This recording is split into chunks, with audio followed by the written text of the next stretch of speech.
very cosmic, this movie. What's the guy's last name, the director? Cosmatos.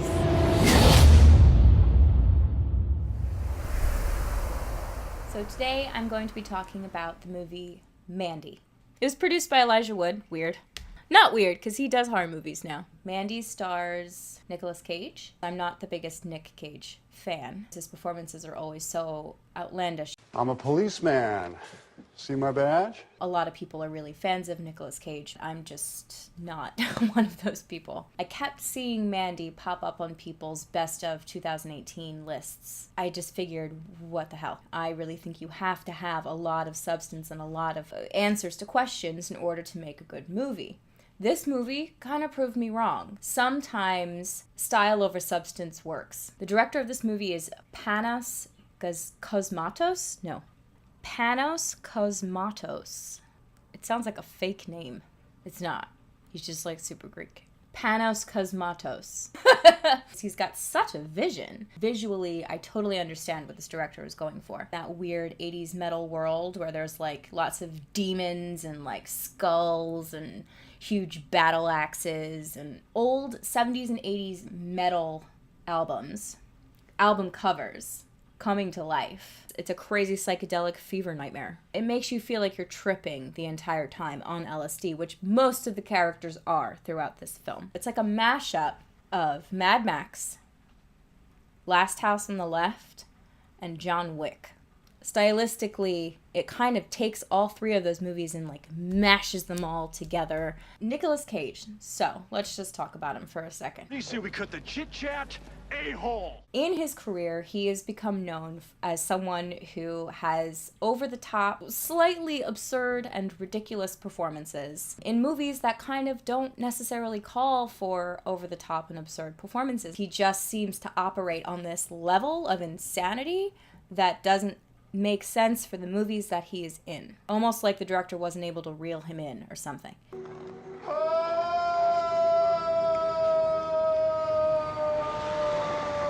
Nicolas Cage is by far the tamest thing in this movie. And this director has really been able to work with the abilities that Nicolas Cage has as an actor to be insane and make them seem normal and understandable. This is all going to be very spoilery, so if you haven't seen Mandy or you don't want it to be spoiled for you, just don't watch this video. How about we give people time to come back at instead of telling them to just... Okay. If you don't want this movie spoiled for you in any way, skip to this time in the video. Does that work? Works great. Okay. There is this lovely scene in the movie after his wife has been burned alive in front of him, where he's in the bathroom. He's wearing nothing but a baseball tee and some tighty-whities. He's just seen demons. He's seen his wife killed in front of him, burned alive by a crazy cult of Jesus freak hippies.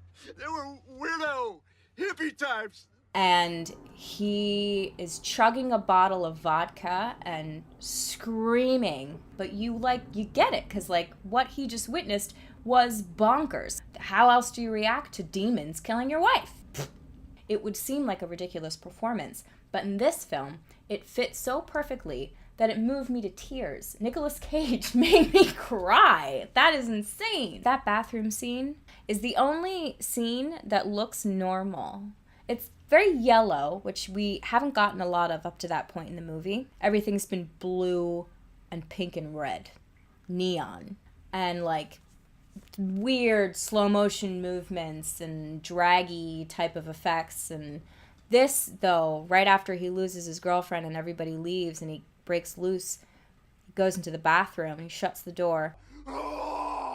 It sort of brings you back to reality just for a second so you can feel the emotions that he's feeling. This is his moment of reality before he jumps back into the dream that he was experiencing. He was just so perfect. I honestly couldn't imagine this movie starring anybody else but Nicolas Cage. And there are very few actors out there who can bring the kind of insanity that he brought to this role and make it work. They just harnessed Nicolas Cage's Nicolas Caginess. Good on the director, good in the casting director for casting him, because I think it was a genius move. Without the visuals, the plot was super, super thin. A lot of this movie sort of comes across as action especially towards the end of the film. It is lumped into the horror genre, and I do consider it a horror movie because a lot of it is very scary.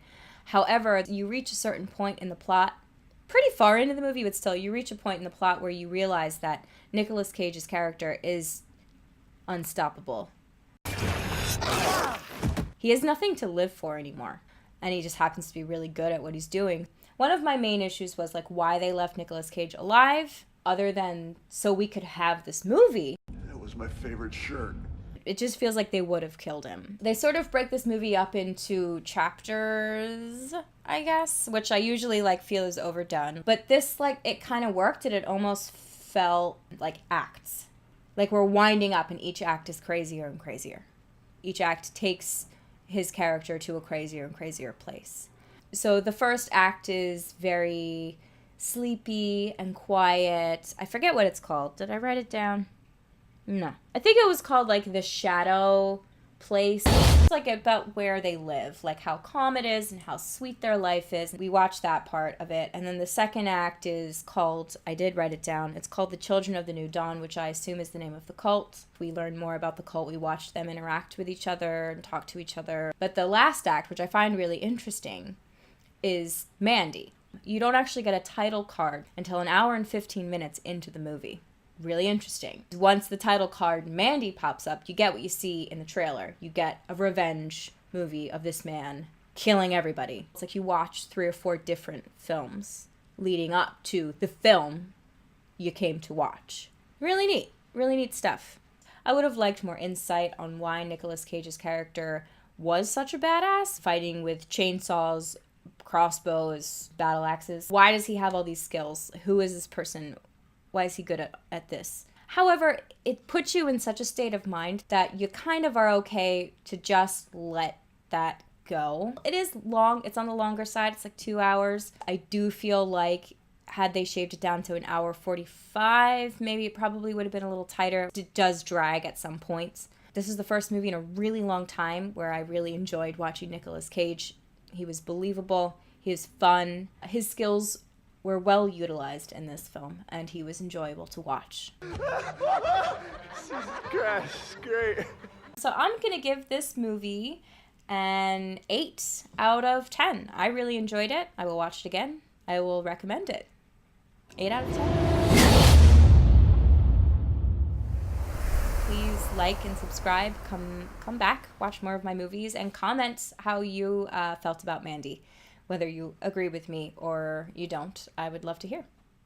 Apocalypse Now? Apocalypse Now. Yeah. It reminds me of Apocalypse Now. That is Martin Sheen, yeah.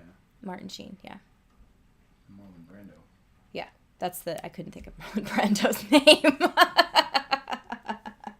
Fuck you, Marlon Brando.